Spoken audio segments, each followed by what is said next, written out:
Bugungi darsimizda Cambridge 17 yangi chiqqan kitobni o'tgan kun chiqdi. Reading testlarini ko'rib chiqamiz. Test 2, reading passage 1. Birinchi navbatda tartibga qaragan holda bu test nima haqida ekanligini tushunib olishimiz kerak va bu qismda the dead sea scroll qanaqadir hayvon bo'lishi mumkin, yo bilmadim, qanaqadir joy bo'lishi mumkin, message bo'lishi mumkin. Demak, bizda bu dengizga taalluqli mavzu bo'lar ekan. Undan keyin savol turlarini ko'rib olgan holda bizdan nima kutilayotganligini, nima qilish kerakligini tushunib olishimiz kerak. Bu qismda questions 1 to 5, one word only.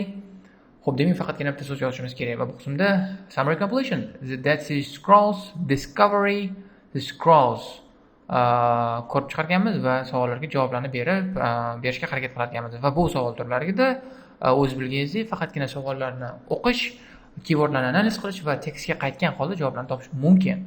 Keyingi savol turida bizda true false not given, typical passage 1, tipichniy passage 1 har doimgidek bizga summary completion bilan filling gaps bilan true false not given savollarni berib qo'yishibdi. Juda ham oson, 10 minutda tugaydigan narsa agar e'tibor berib fokus bilan qiladigan bo'lsa. Boshlaymiz. Discovery haqida. Qumran, this year the three Bedouin shepherds in their teens were near an opening side of the cliff, heard a noise of breaking when one teenager threw a. Demak, bitta teenager, ya'ni o'smir bola threw a nimadir otib yuborganda noise of breaking, ya'ni nima demak sinish ovozini eshitgan ekan. Nima bo'lishi mumkin? Through a stone, through a branch. Nimadir tosh otishi mumkin, daraxt shoxini otishi mumkin. Ya'ni shunga o'xshagan narsa otishadi, topamiz. A younger shepherds tossed mana one of these younger shepherds tossed degani throwni sinonimi. A rock into an opening side of the cliff and surprised to hear a shattering sound. Demak, rock bo'ladi javob. Through a rock.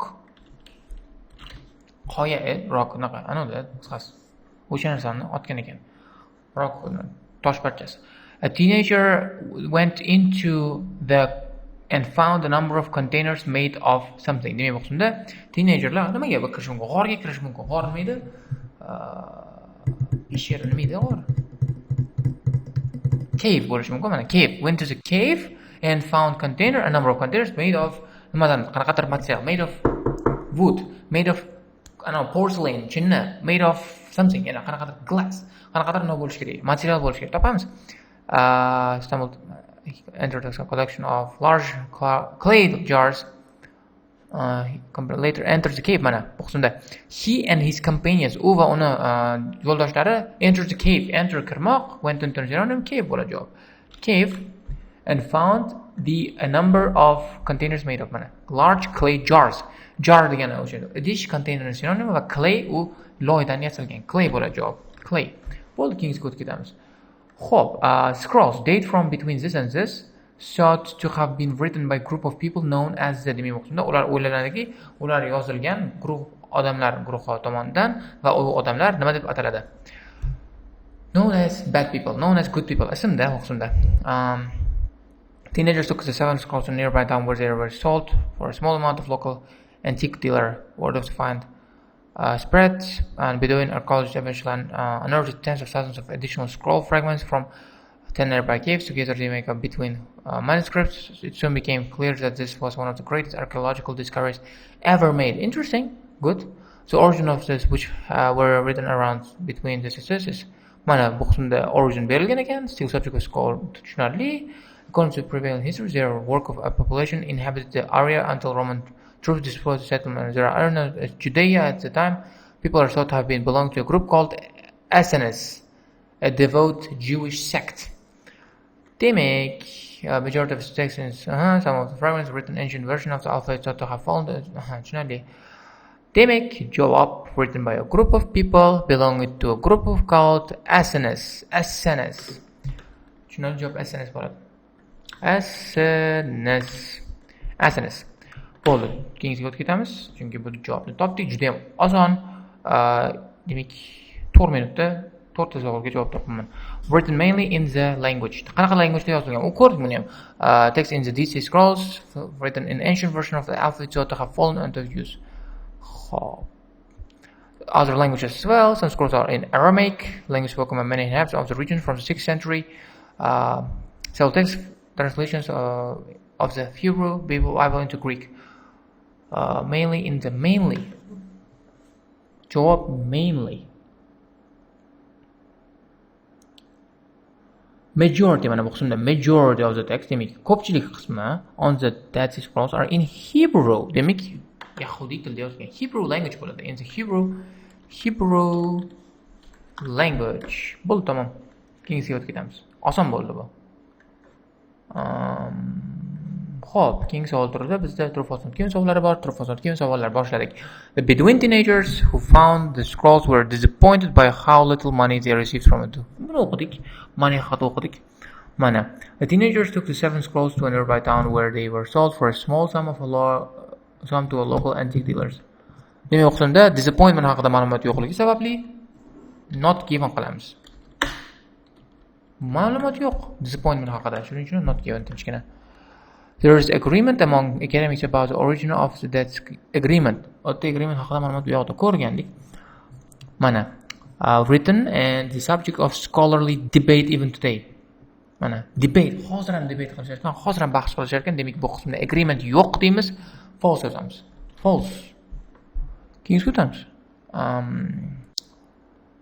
Most of the books of the Bible written on the scrolls are incomplete.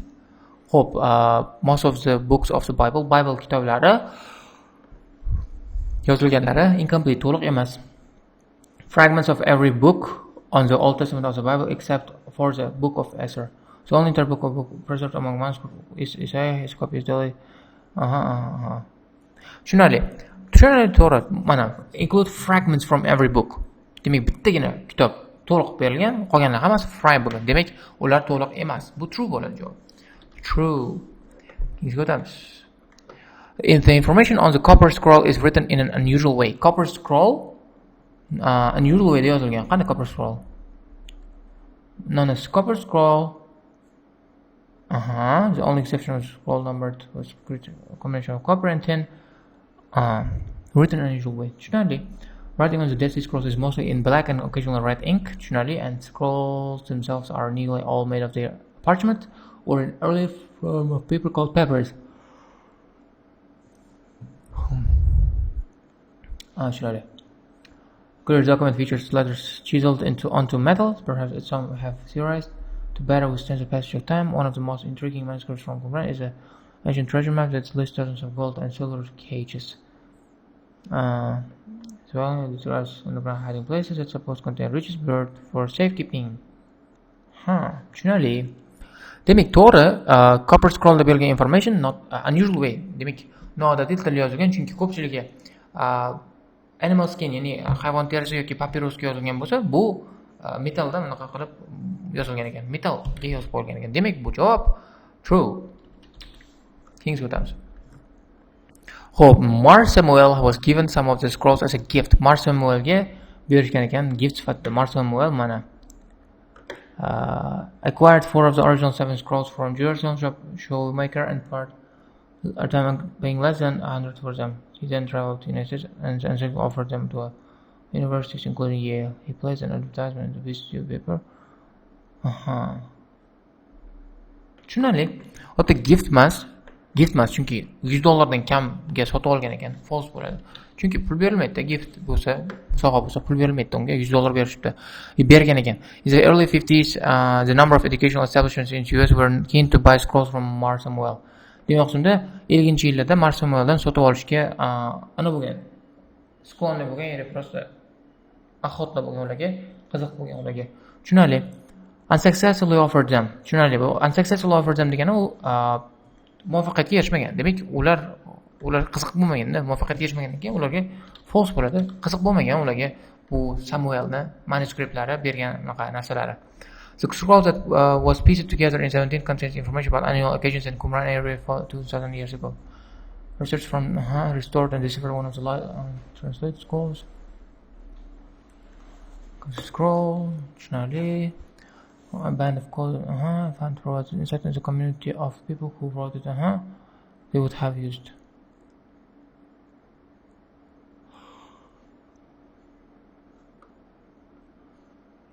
Surely, mana scroll names celebrations that indicates shifts in seasons. Details 2 years religious events. Bu to'g'ri, annual occasion bo'ladi. Yillik occasionlar haqida berilgan. Oh. Details 2 yearly. 2 yearly religious events. Stop. Ikkita har yillik religious eventlarni ko'rsatar ekan. To'g'ri, true deb olamiz. Lekin agar bu true degani agar bu son bo'ladigan bo'lsa, masalan, agar son two events bo'ladigan bo'lsa, true, agar 2 yearly bo'ladigan bo'lsa, 2 yearly degan narsa bo'lmasa kerak. Biannually deyiladi, masalan, agar ikkita demoqchi bo'lsa. Tushunarli shunaqa qisqasi. Academics at University of Haifa are currently researching to decipher the final scroll. What? Only one more known scroll remains untranslated. Qana? University of Haifa are currently researching how to decipher the final scroll. To'g'ri. Yo'q, lekin to'xta. O'tda aytishyapti, remain untranslated. Bittasi faqatgina tarjima qilinmasdan qolgan. Lekin University of Haifadagi akademiklar hozir buni research qilayotgani haqida ma'lumot yo'qligi sababli buni not given olamiz. Lekin uni qilmayotgandir, masalan, qolgan to'g'ri, tarjima qilinmasdan qolgan, lekin buni tarjima qilishyapti degan ma'lumot yo'q. Shuning uchun ham buni not given olamiz. Demak, bu videomiz o'z oxiriga ketdi. Hamma savollarga javob berishga harakat qildik. Endi savollarga bo'ladigan bo'lsa kommentarda qoldirasizlar. Kanalga a'zo bo'lishni unutmanglar, chunki bunaqa videolar ko'p chiqadi, chunki Cambridge o'rnida yangi kitob va yangi kitobdagi savollarga javoblarni tarjimalar, explanationlari bilan, tushuntirishlari bilan o'zbek tilidagilarni topish qiyin bo'ladi. Shuning uchun ham subscribe, push this alarm button, whatever button, like this video and leave comments. Xo'p, agar muammolar bo'ladigan bo'lsa kommentarda qoldirasizlar. Shu bilan bugungi videomiz o'z nihoyasiga yetadi.